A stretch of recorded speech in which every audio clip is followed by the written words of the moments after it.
Sandali lang.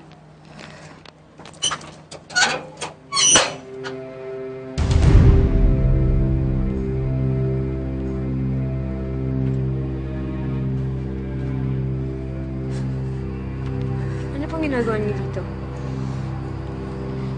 Alam ko hindi ako dapat nagpunta dito kasi baka magalit yung mami mo. Pero gusto ko lang masigurado na okay ka lang. Nabalitaan ko kasi na sinaktan ka ni Audrey. May karapatan naman po silang magalit sa akin, di ba po?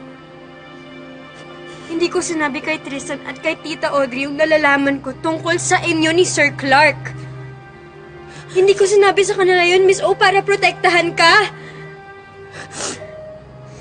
Ngayon pala, walang saysay yung ginawa ko. Walang saysay yung ginawa ko dahil totoo palang may nangyayari sa inyo ni Sir Clark. Karina, hindi ko alam kung paano ko ipapaliwanag sa'yo lahat to kasi hindi mo alam yung buong kwento. Miss O, narinig ko na lahat. Malinaw na sa akin na may relasyon kayo ni Sir Clark. Alam niyo po, ang taas-taas po ng tingin ko sa inyo. Pero hindi po pala kayo karapat-dapat na respetuhin dahil maninira kayo ng pamilya. Alam niyo po, magpasalamat kayo na patay na yung anak niyo.